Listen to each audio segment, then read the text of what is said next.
Hello everyone and welcome back to my channel. This is Tyra Talks Too Much, and of course you guys already know by the title we're going to be talking about that crazy Power Book 2 season finale.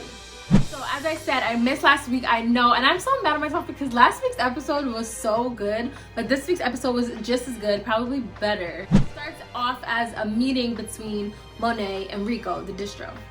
So obviously Monet is not happy with Rico because her son is in the hospital, but Lorenzo had arranged this meeting so that she could pay him, or so we think, so that she can pay him and they sort of make amends in the whole situation. Of course, as this meeting is going down, Rico's arrogance is showing. He's being cocky. I mean, I know this was the plan all along, but I feel like Monet took extra pleasure in killing him just because he was mad disrespectful. He was real cringy, very misogynistic, very like just no bueno, very Trump vibes. So after she trades off the money, it's kind of like a slow death. She shoots him in the neck and then I think the arm, and then finishes him off as her security is doing the same to his security. They link up to get rid of the bodies. Meanwhile, Kane is in a forest somewhere getting rid of a body of his own. Again, as we know, last week Kane made probably the worst, craziest decision that he could have made this season, and he killed off Ramirez. Like, we needed Ramirez. Ramirez was our Angela this season. She was our protection from the feds, from the police, from the lawyers and everything. Like, he was their shield. He was that guy. And now Kane, who probably commits the most crimes, or at least the most heinous crimes, has killed off their lifeline. So it's like, why would you do that? And because everything is like hitting the fan with his body being found in the pool and Kane distancing himself from the family, and now Rico's dead, they need Ramirez more than ever. So it's only natural that Monet is calling, trying to get in contact with him. So Kane sees that Monet is calling. He ignores the call, obviously, because he can't answer Ramirez's phone, and he gets rid of the SIM card and gets rid of the body. I don't know, man. I think I might have to rethink my relationship with Kane. Like, even last week, can we just talk about the fact that he was in a human butcher shop chopping up G2G's body parts and like showing them to Lil Guap, like just being like a socio? Like, I don't know. Speaking of toxic men, now we are back at Stansfield where Tariq is zooming through the campus in a suit, a red suit, I think it was red or pink, in a cute suit, trying to get to Jabari's class on time. Now when he arrives, he meets Lauren, who informs him that class has been canceled due to Jabari and Carrie still interviewing students. As you guys know from last week's episode, they decided to be sort of a middleman in between Detective Santana and the students because they don't want them being profiled, which works to Tariq's benefit because he would definitely be profiled with his background. She's pretty much telling him like about everything that happened with Carrie not minding her business and giving the police the information about the basketball team and that altercation. And as she's like telling him this, well, I don't think she's not telling him all that. She's just telling him that they're questioning the basketball team. He notices Everett walking in to the room. So he takes a little mental note of that and then gets back to flirting with Lauren. Last week he was a little salty with her for saying that people who are in prison deserve to be in prison and da-da-da-da. But apparently he's over that, and she offers to attend the hearing with him, but of course he can't have that happen because the fact that he killed his father may be brought up and he doesn't want her to know about that side of his life. So he tells her like this is something he has to do on his own, and you know, he gives her that little look and then he exits the building. So now we're inside the room with Everett, Jabari, and Carrie, and it's looking pretty ugly. Like, I'm not even gonna lie, it was giving me very much Sax vibes when he was interrogating Paz a couple weeks ago. And he was just going really hard. He was asking all these questions, and then Drew's name came up, and then Carrie's like trying to help out, trying to change the subject, trying to be like, oh, are you sure you were really drunk? But it's like, Carrie, if you never brought up the basketball team to the detective in the first place, they would not be in the situation right now. So like, yeah, she's trying to be helpful, but she really got us all into the situation to begin with. But Jabari already pretty much knows everything, and he kind of is just playing the part at this point. So he kind of pretends like, all right, everything's fine, go ahead, we'll talk to you later if there's any more questions. And they all get up to leave, and that's when Zeke enters the scene, and he's clearly agitated. He's not happy, he's uncomfortable, he's nervous, and he asks to speak with Carrie alone. Of course, Jabari already knows that something's up with Zeke's family, so he pretends to leave and really stays behind and eavesdrops on their conversation where Carrie somehow convinces Zeke that she can fix the situation that she created, like, And then she doesn't tell him about the fact that Monet pulled up on her last episode and threatened her. So it's like she wants to protect them, but really she wants to protect herself, which is why I feel like she can be an asset, but she's like another Tasha, just doesn't make the best decisions.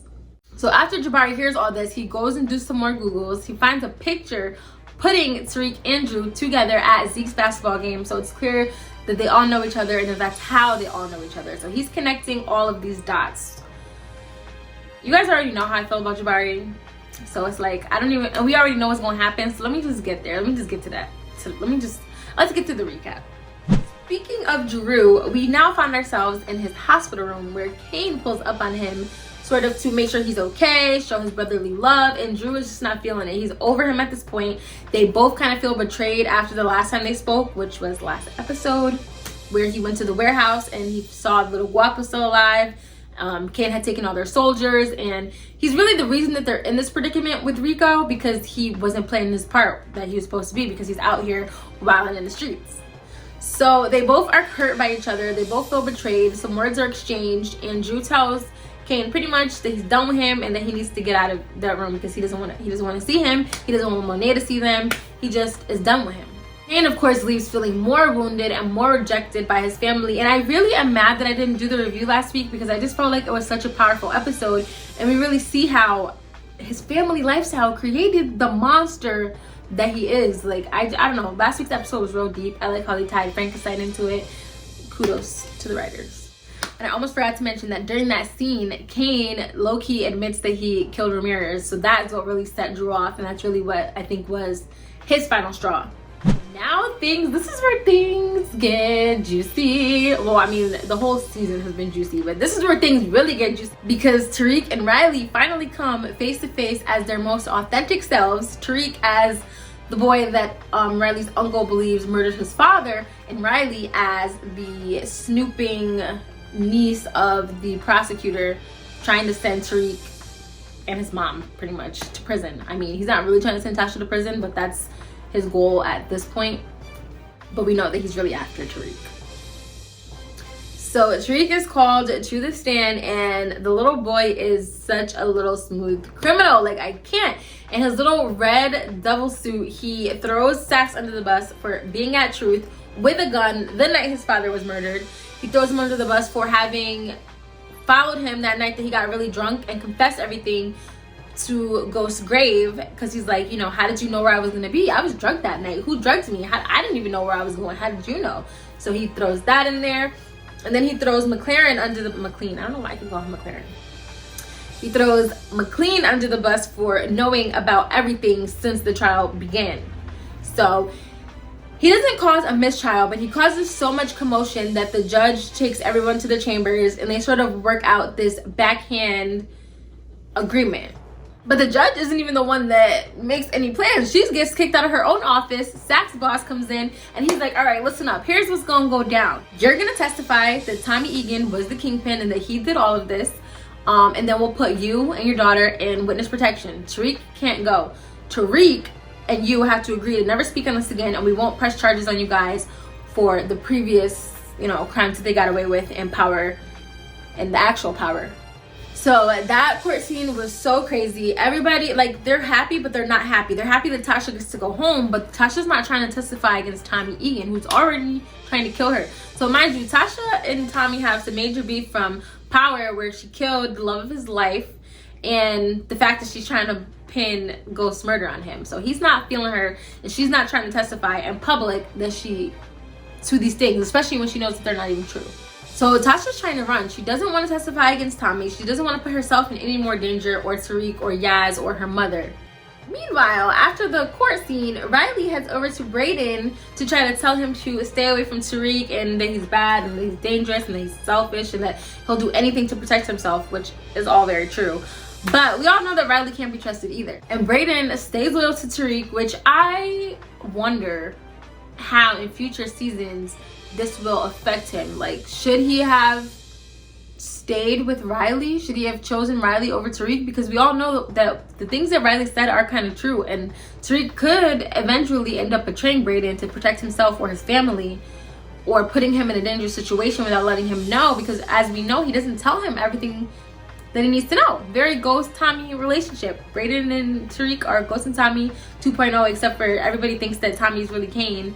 And I don't know, I guess is Brayden Proctor? Like, I don't know. Speaking of our main character, Zeke ends up pulling up on Tariq and pretty much letting him know about everything with the pool, everything with the basketball team, Drew's name coming up. And Tariq had already heard a little bit about this from Lauren, but now he has more information from Zeke, and he realizes that Zeke doesn't even know that Drew was shot. So he doesn't tell him and instead takes it to Diana.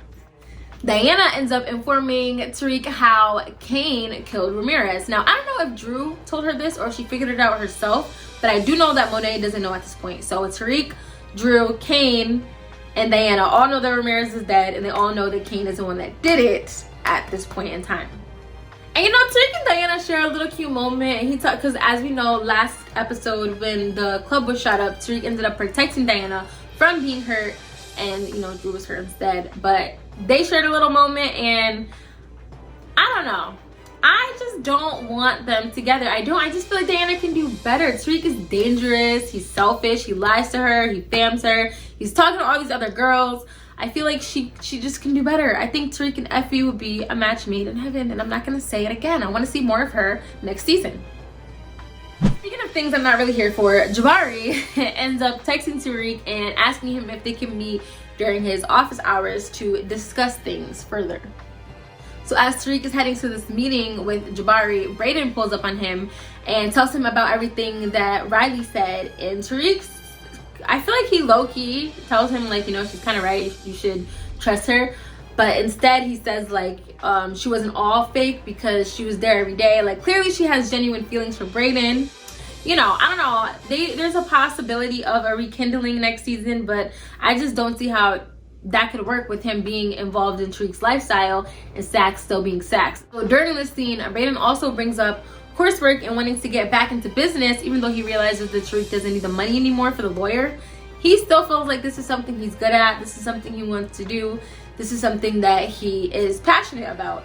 And it's kind of hinted, because, you know, at this point Tariq thinks he's gonna run with his family, so he's kind of, I feel like, thinking about, if I want to get out of the game, maybe I can give Brayden to Monet instead, and that will pay my debt and I can get out. He doesn't obviously say this, but that's what I feel like his little wheels were turning, because he kind of hinted at Brayden taking over for Tariq. So I don't know.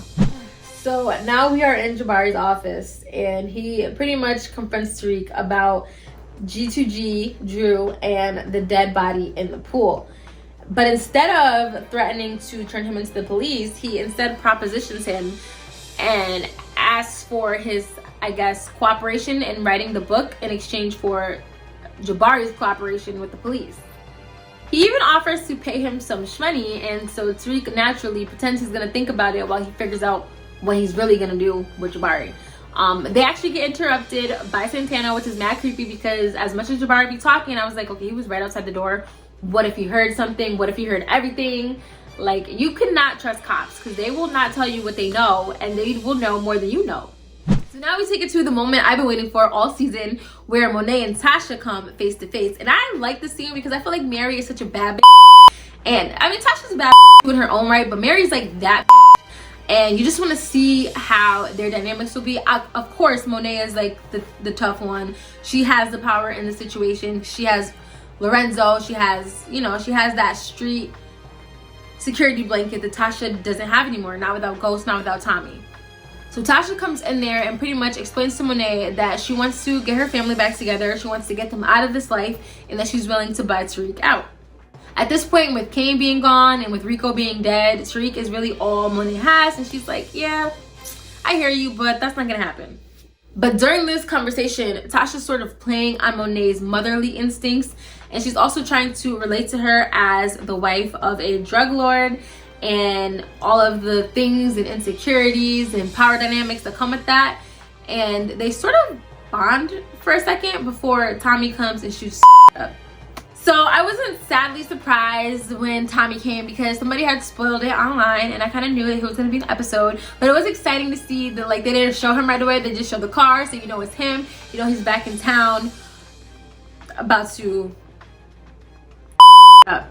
So naturally, Tasha runs over to Stansfield to warn Tariq about Tommy being back and letting him know, like, we gotta go right now. Tariq's already packing stuff. He had actually took a picture of him and Brayden, which I thought was so cute.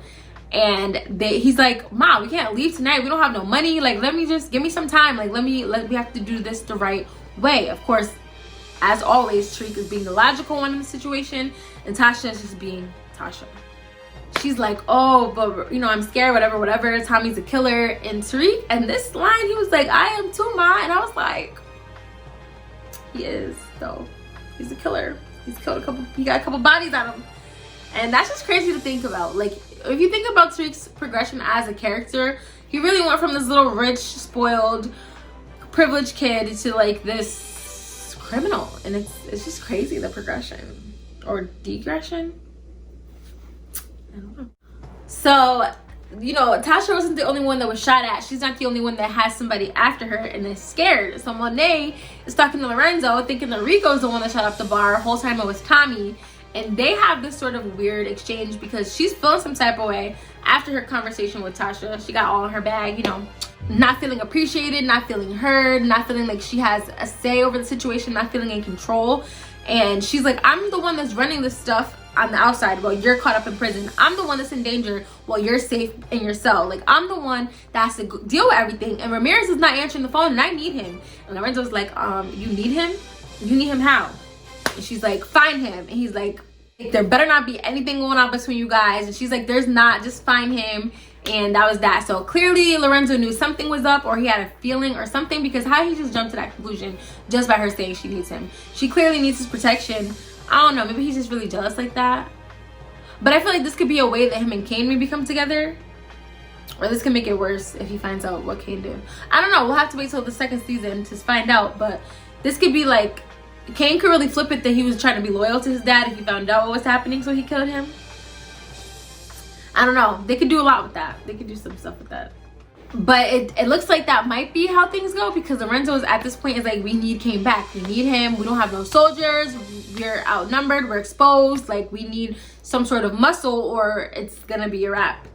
They confronts Kane, and finally she is let in on the fact that Ramirez is dead and that Kane killed him. So she's livid. She's already done with Kane. She already exiled him from the family. So this just made matters even more worse. She came to him because Lorenzo asked her to. She needed his help, and now I don't know what's gonna happen with them.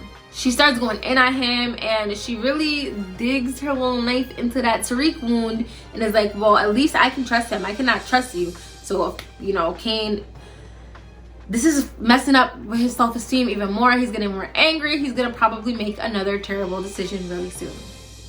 Speaking of Tariq, so now we're back at Tariq, and he thinks he's the man. He's acting real bold, posted up on Tommy's car. Tommy is visiting Cash, the child of Lakeisha, of course, the love of his life, who Natasha murdered in the last season of Power, I think, or like the second to last season of Power, whatever.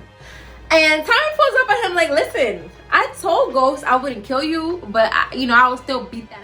So they have a little exchange, and he tries to convince him to leave and not murder Tasha. And Tommy's like, she has to die. She did too much. She's doing me dirty. She's trying to snitch. She killed Lakeisha. Like, she has to die at this point. But still, Tariq sort of manages to talk him into an alternative route where they all win.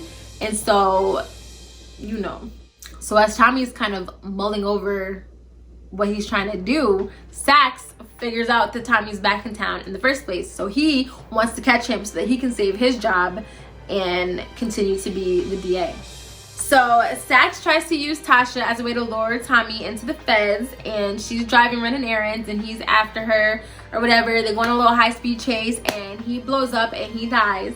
Of course, this was Tariq's plan all along. Tariq is so smart.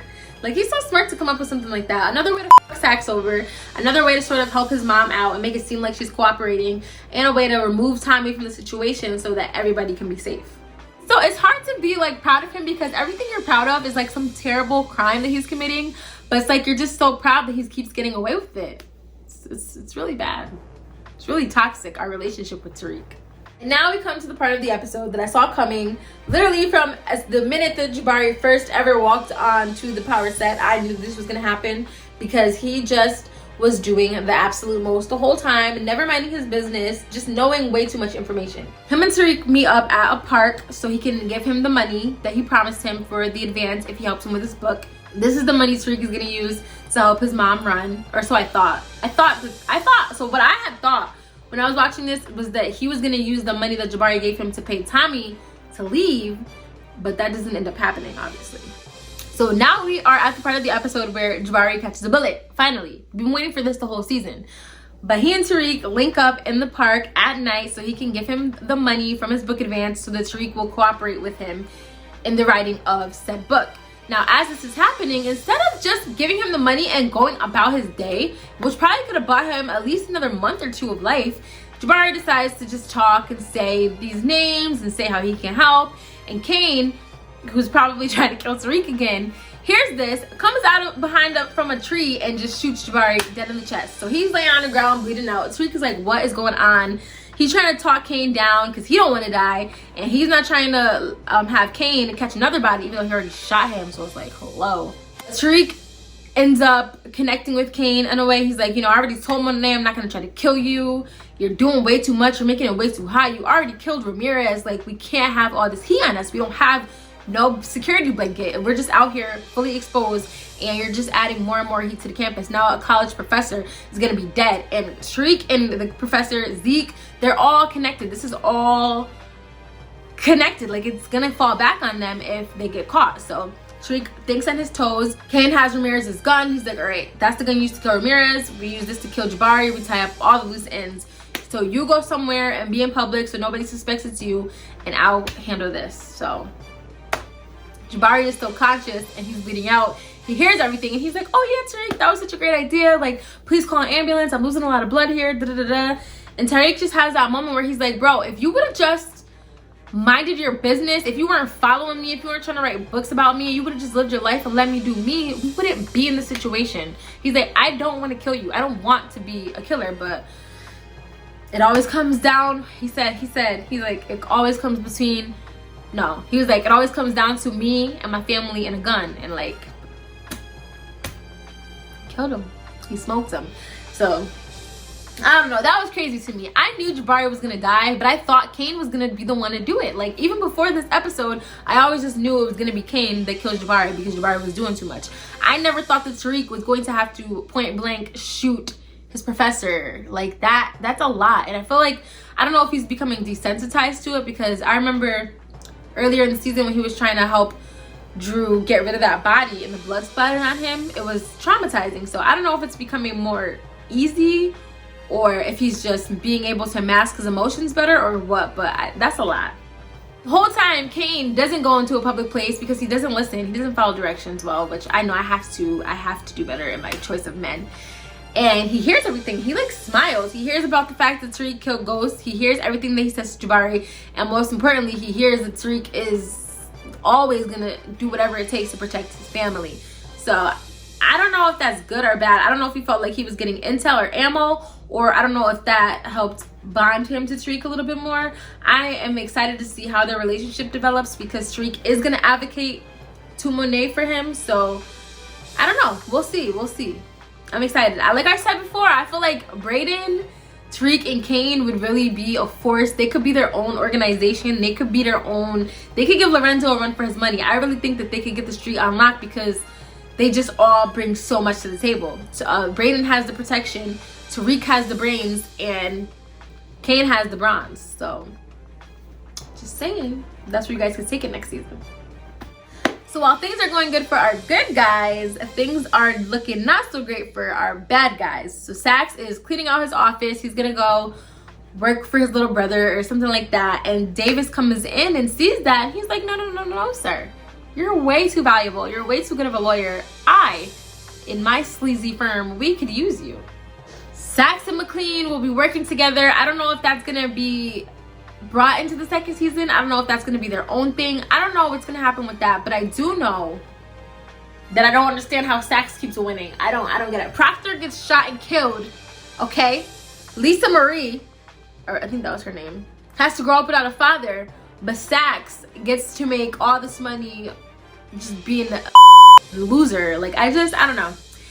I don't know, it frustrates me. And I guess it's because he's the guy we love to hate, and we need that bad guy. We need that threat, that person that knows everything that we've done, I guess, to keep things suspenseful. So I don't know how involved she'll be in the next season, because they're out of the courts at this point. The only thing that could really bring them back into the court of law is this dead body, if it gets tied back to Tyrauniquee. But I don't know, we'll see what happens with that. And now we're at the final scene of this crazy episode, where Tommy pretends to leave town. He's on the phone with Tyrauniquee. He's like, oh yeah, I'm just getting off the exit, I'm leaving New York, I'll be like, Tyrauniquee's pretty much like, if you leave and nobody sees you, you should be good for life, just don't come back to the city, pretty much.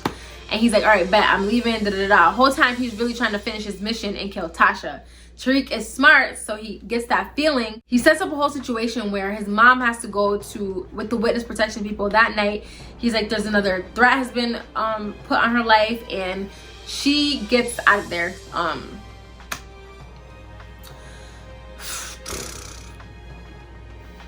So now for the final, most crazy scene of the night.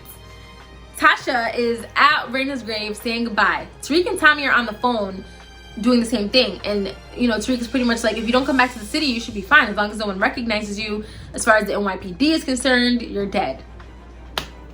Tommy's pretending like, oh yeah, I'm leaving right now, I'm gonna just start the exit, whatever. Whole time he's at the graveyard plotting on Tasha, trying to kill her. But Tyrauniquee pulls up because he already knew Tommy couldn't be trusted, and he got the witness protection people to come and get Tasha and collect her and take her far away where she will be safe. I believe Yaz is still in New York though. I think Yaz just stayed with her grandma and Tasha's gone. Now I'm curious to know if this means that Tasha's gonna be gone for the duration of Power Book 2, or if she's gonna come back next season, or like what's gonna happen with that, because with witness protection you don't have access to your family, but them being career criminals, I'm sure they'll figure out a way to be in communication. So I don't really know how that's gonna happen, but he did say that he sent her somewhere far away where Tommy will never be able to get her. So, but Tommy is pissed. He's so mad because he literally wants Tasha dead. He feels like he needs to avenge Lakeisha, he needs to avenge himself, and he needs to get this rat off the street. But Tyrauniquee calls for backup because, you know, Tyrauniquee versus Tommy, Tommy's gonna win. Like, Tyrauniquee is smart, but he doesn't have that physical killer strength that Tommy does. So Monet pulls up in defense, and she is like, he doesn't know who she is. He just pulls a gun at the back of his head, and he's like, who has the to pull a gun on me, And she's like, I don't need I just need the upper hand, and And they have a little back and forth. But in this moment, we do realize it's confirmed that Monet doesn't clearly know Ghost or Tommy, because there's no recognition. She's not scared of him. She doesn't care. She just knows she got 2 guns, and he better get to step in or he's gonna end up in the ground. She's mad because she knows now that he's the one that shot up the club, and she's like, you know, you better leave. Tyrauniquee is the only reason that you're still breathing at this point. Tyrauniquee and Tommy sort of say their goodbyes, and I mean, it's not really pleasant. He's pretty much like, we're never gonna see each other again. But like, I think he was low-key kind of proud. I think he was angry, of course, because he was essentially defeated, but I think he was kind of proud of how Tyrauniquee handled the situation. And Tyrauniquee was like, maybe if we meet again, I'll be worthy of the name Ghost. And he's like, you know, we're never gonna see each other again, so that's not gonna happen. But yeah, in this scene, Tyrauniquee and Monet's relationship grows stronger. She learns that he killed his father. She learns more about him. But you know, I was also thinking, like, maybe she does know who they are, and she's gonna like hold this information and tell Lorenzo. But at the end of the scene, I think is the last thing that's even said in the episode, she's like, come on, the family's waiting.